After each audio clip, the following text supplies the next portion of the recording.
couple of weeks ago we were continuing with Hebrews. Don't worry, there's lots of Hebrews to go yet. Hebrews 11, we started off by thinking about, started off the first half of reading looking at Abraham, but Hebrews says such a lot about Abraham and faith that we're going to have another bite at that this morning. And I'll read you the sort of intervening verses. Just as the intro to remind you about faith, Hebrews 11, 1 and 2. To have faith is to be sure of the things we hope for, to be certain of the things we cannot see. It was by their faith that people of ancient times won God's approval. Then verse 11. It was faith that made Abraham able to become a father, even though he was too old and Sarah herself could not have children. He trusted God to keep his promise. Though Abraham was practically dead, from this one man came as many descendants as there are stars in the sky, and as many as the numberless grains of sand on the seashore. And then 17. It was faith that made Abraham offer his son Isaac as a sacrifice when God put Abraham to the test. Abraham was the one to whom God had made the promise, yet he was ready to offer his only son as a sacrifice. God had said to him, "It is through Isaac that you will have the many descendants I promised." Abraham reckoned that God was able to raise Isaac from death, and, so to speak, Abraham did receive Isaac back from death. It was faith that made Isaac promise blessings for the future to Jacob and Esau. It was faith that made Jacob bless each of the sons of Joseph just before he died. He leaned on top of his walking stick and worshipped God. It was faith that made Joseph, when he was about to die, speak of the departure of the Israelites from Egypt and leave instructions about what should be done with his body. Abraham, Isaac, Jacob, and Joseph, all men of faith from whom we can learn, and to whom Hebrews really points us to say, we want to learn about faith from this. I wrote down 3 things from these passages, mainly from Abraham. That our faith should be strengthened, tested, and bequeathed. Strengthened, tested, and bequeathed. I was listening to somebody on preaching a sermon the other day, and he had various points, and every time he got to a certain point in the sermon, he says, the first point is, say strengthening, and everybody said strengthening. I said, that's a good idea. Keeps everybody awake. Good idea? Okay. Strengthening your faith. Say strengthening. You need practice. They were a lot better than we are. All right. Say strengthening. That's great. Okay. How does it strengthen his faith? Because it stretches it, really. It stretches it to strengthen it, just like a muscle. God makes this promise to Abraham. And, how can I put it? He says in 2 things. He says, you will have many descendants. There will be Isaac, and then there will be a massive descendants. A huge family tree will go out. That's the one thing. And the other is that through them, you will bless all the nations, which is an even bigger thing. So on the one hand, on a human thing, you will have, for the ancient Jew, what you want most of all, a son and an heir. Great stuff. And this son will have other sons, and that was the case, we know. Until we got to, a few generations on, there's hundreds of thousands of them. Even Jacob has, 10 sons.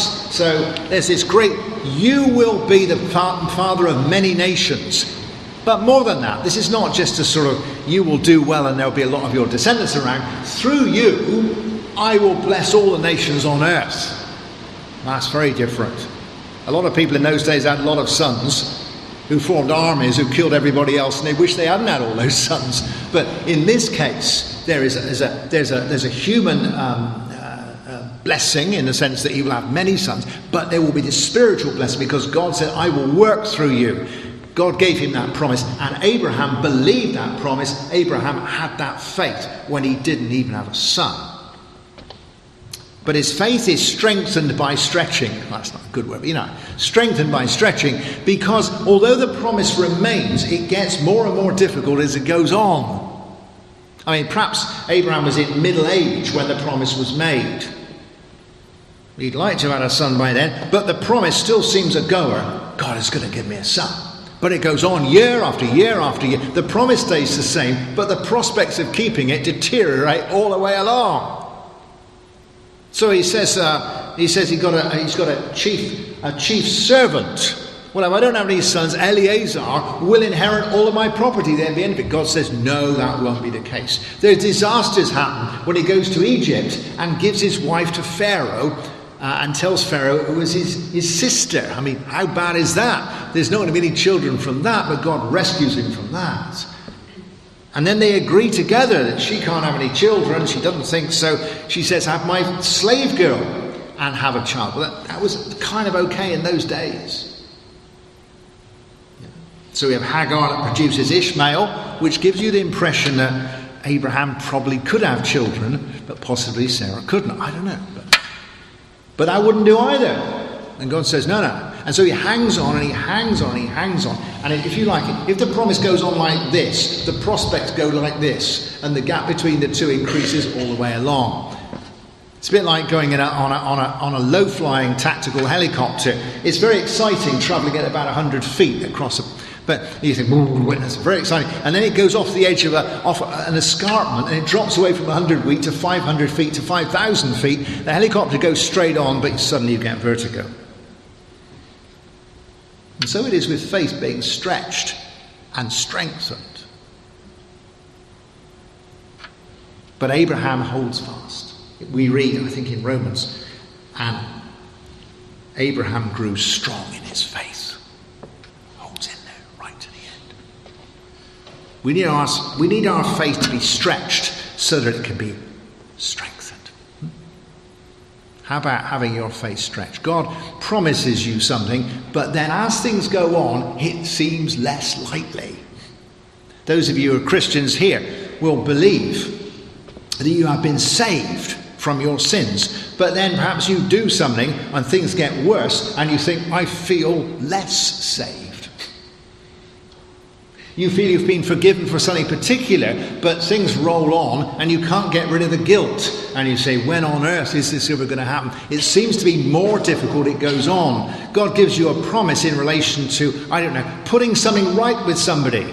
But actually it gets worse. You hold the promise, but the prospects are worse. God promises that you will provide for your needs, which is good, but your finances drift downwards into the red. And the faith that you hold that promise in stretches so that it could be strengthened.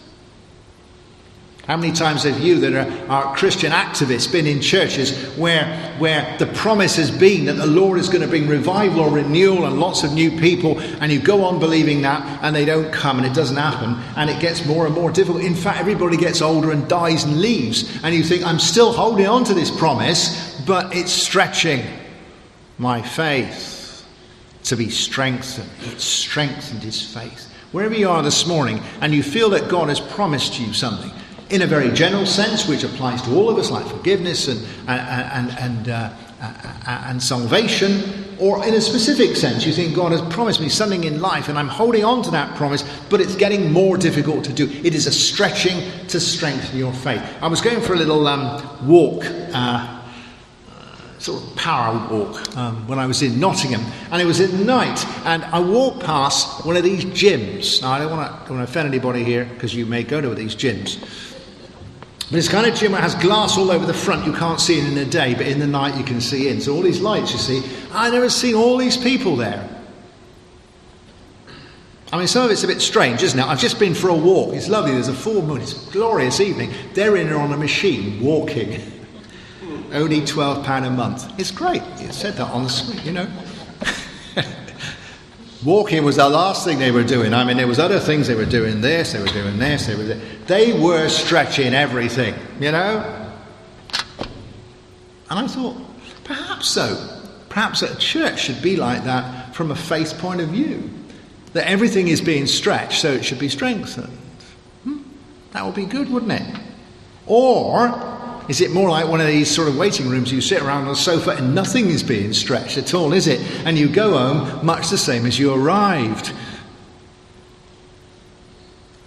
Our faith needs to be stretched so that it can be strengthened. I think that's good.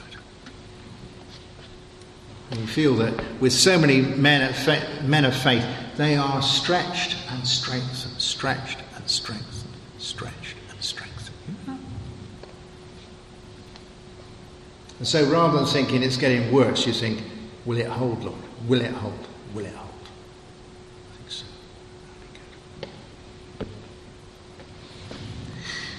Needs to be tested. Say tested. Tested. You weren't ready for that. So, it needs to be tested. Say tested. Tested. That's good. It does work, doesn't it? It pulls you back. Now, testing is worse, really, than strengthening and what have you, I think. Because God honours this promise to Abraham. You see? Because his faith has been tested and because his faith has been sort of strengthened through it being sort of stretched. When it gets to the crunch, God turns up and says to Abraham, right, that's it. 40 years on, 50 years on, now I'm going to do it. And then he comes again to really speak to his wife. His wife's in the tent. You know, God turns up. 3 of them turn up. And he says, from now on in our, 8 months, how many months anyway, you will have a child. See? And she laughs in the tent, doesn't she? But they're hanging in there. So this faith is not perfect. It's been stretched. It's been strengthened. But they both are not sure. But God honours that. And they're ready at that point. That's a big test at the end of that, really. You see, all that stretching and strengthening is so that at the end, when God says now is the time, they're ready. That's the test. This is not a virgin birth. All right? He's got to be ready. She's got to be ready.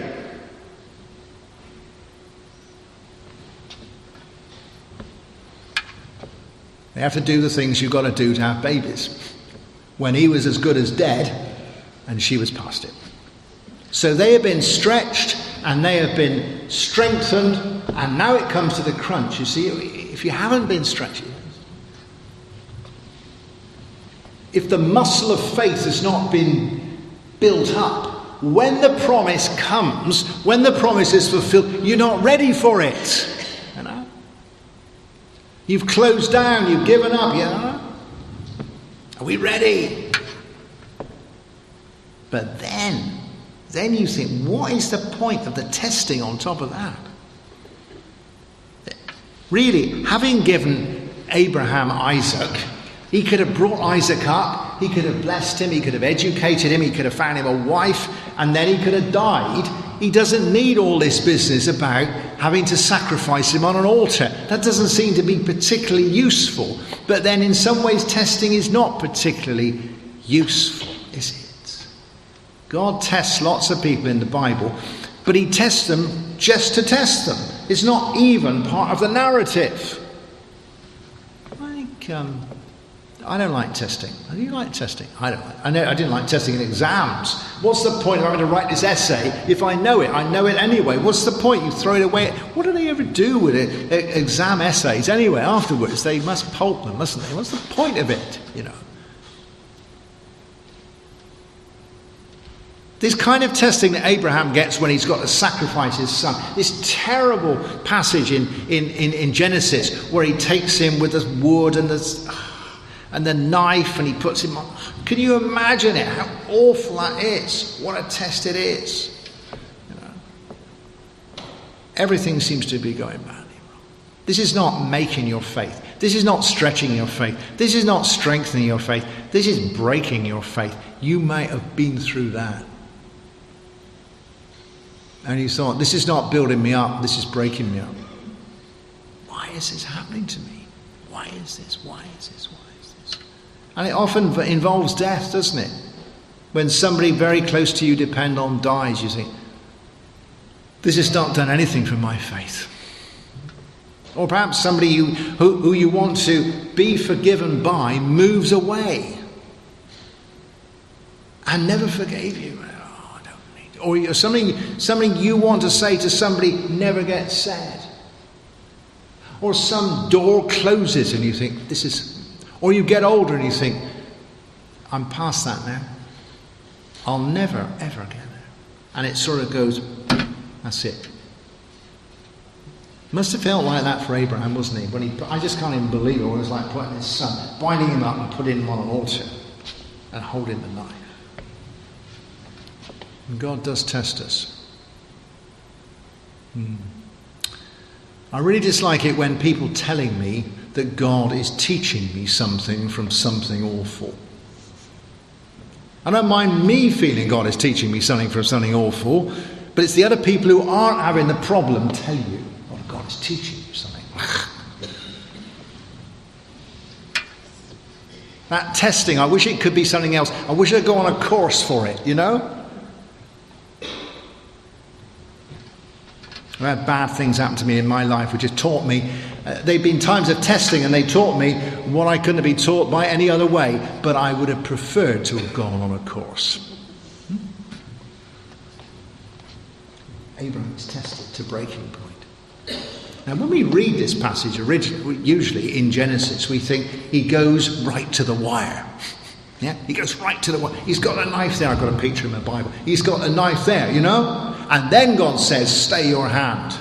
He goes to the wire. And there's that sense in which a testing of faith is taking you to the wire.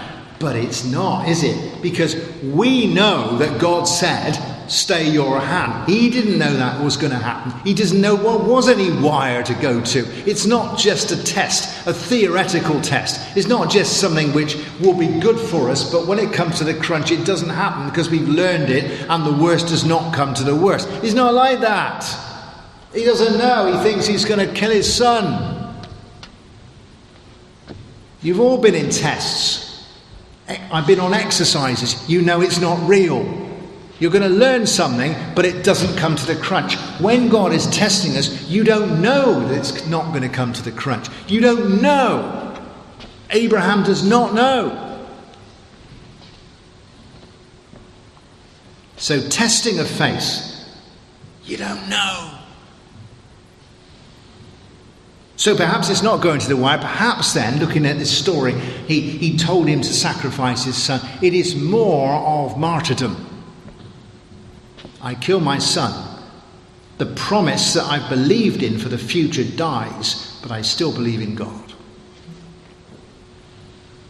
This is the sort of the three men going into the fiery furnace, isn't it? Shadrach, Meshach and Abednego. And they say to the king, our God will protect us, but even if he doesn't, we're not worshipping you. In other words, we believe, we have faith in God to rescue us, but even if he doesn't rescue us, that faith's gone, but we still believe in him. Or as it says, I think, in Job. Job says, and he's being tested, isn't he? A whole book of testing. Though God slay me, I will hope in him. So although that hope might have gone, although that faith dies, my belief in Jesus, my belief in God does not die. You meet this with saintly people who've lost perhaps a child or a young adult, and it's a disaster. And their faith for the future dies, but their faith in God does not. I'm very impressed with that. Is that a sort of testing? Well, it could be. It could be the sort of faith that you need, that we need. But it's not what Hebrews tells us happened with Abraham. What Hebrews tells us happened with Abraham is that Abraham's faith was so strong and so resilient that when the testing came, Abraham thought, my son is going to die. That means that God will fulfill his promise for future generations through raising him from the dead. He introduces the idea of resurrection into this. In other words, things are going even worse. This is testing to destruction, and yet I believe that the promise will continue. I think that's extraordinary. In other words, he's believing in plan B. It's not even martyrdom. It's not even saying, well, I just believe anyway. He says, God will bring me through this, and I go on believing. In fact, I think this kind of faith, what we call testing by destruction almost. They do that with bridges sometimes. Testing by destruction. We just do it in labs. How far can you stretch it before it breaks, Needs resurrection, doesn't it? A resurrection experience. In fact, what happens, it's almost as though the testing takes you to a narrow point. Those business, I have never done this, but some of you might have seen it or done it, in potholing and caving, where they've come out of one cavern and they're going into another one, and they got this really, really narrow, claustrophobic little tunnel, really horrible. Sometimes the bonus is it's full of water, isn't it? And you go down and you think, they're just moving their shoulders, and I'm thinking, what if I don't get through? This is not an exercise. What if I don't get through? And you do go through into an enormous cavern full of light and stalactites and wonderful stuff, And that sort of testing then, it's a life-death experience. You come through it, isn't it, So you've got that with Elijah. I am left and I want to die. And then God pulls him through that, doesn't he? And say, there's these 7,000 people and this and this and this. And it all opens out again. And Jesus says, my God, why hast thou forsaken me? How narrow is that? How is the whole future of the universe on one thread before it opens out in resurrection?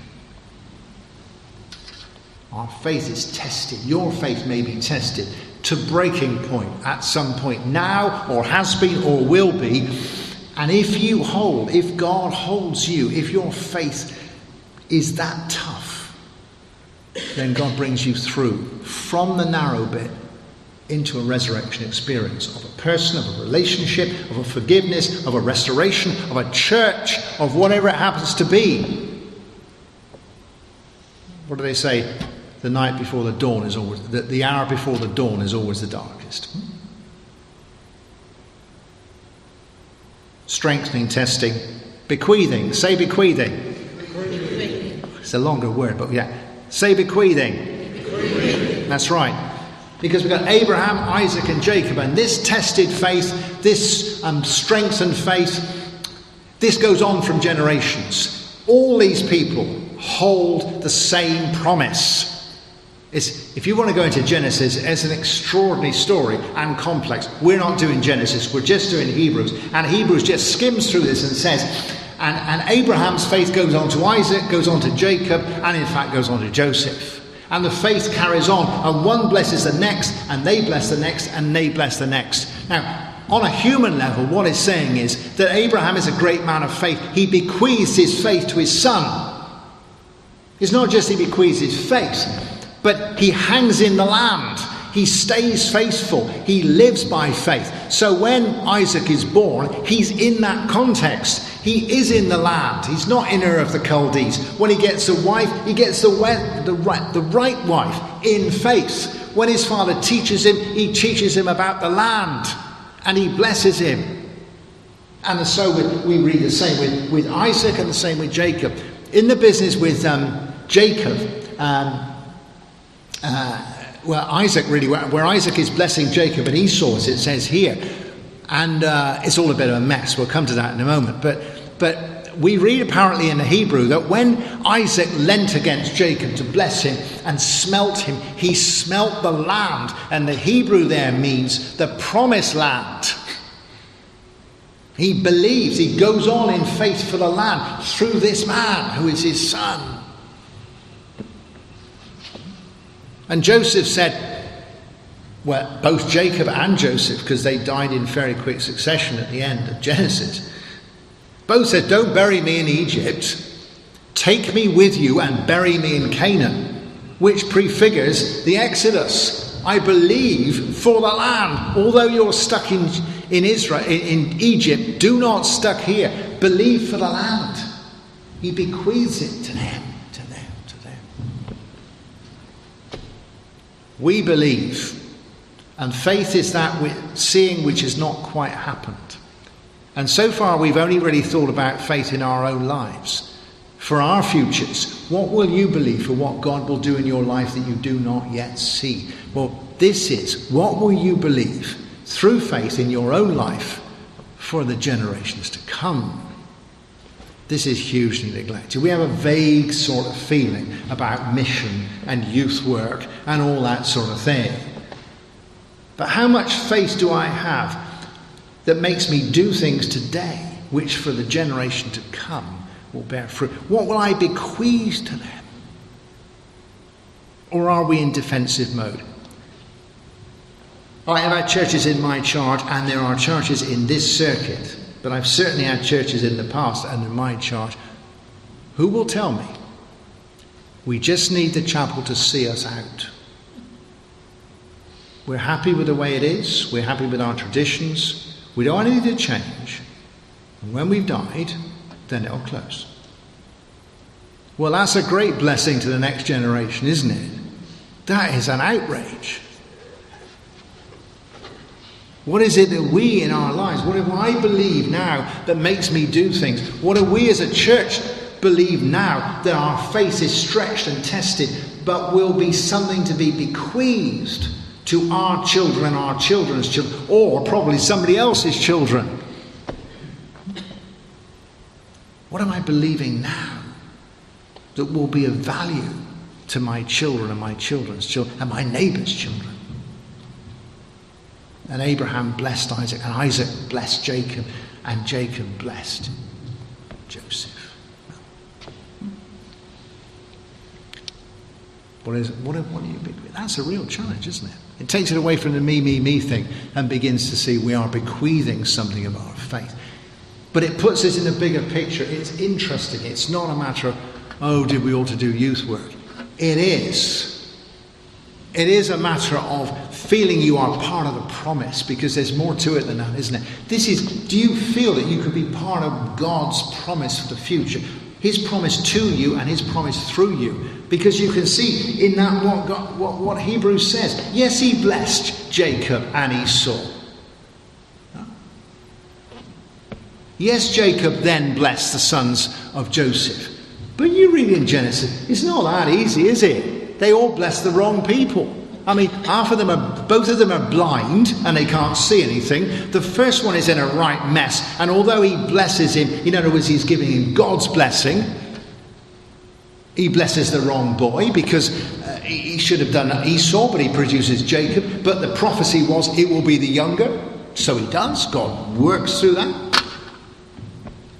When Joseph takes his two grandsons to Jacob for blessing, he's supposed to put his right hand on the older one, Manasseh. But he doesn't. He crosses his hands and puts one on Ephraim. So he will bless Ephraim. That becomes Judah, that is the tribe of David and of Jesus. So, wow. This is a destiny thing. It's not just I bequeathed a house to my son. We didn't just bequeath a well-maintained church to our children. We didn't just bequeath things. We are part of the promise. To have faith is to be part of the much, much bigger picture. That is very interesting. That is very exciting. That raises us so that rather than thinking, are we going to hang on? Are we going to build something in faith? If our faith is strengthened, if it is tested through breaking point, and we come through like these great men of old, and we bequeath something, we are part of the picture. We are part of the future. And Joseph said, put me in a coffin and carry me home, because you will go home after the Exodus. Next week we'll do Moses, all right? But for now, faith, strengthening. Say strengthening. Say testing. Say bequeathing. Let's do it.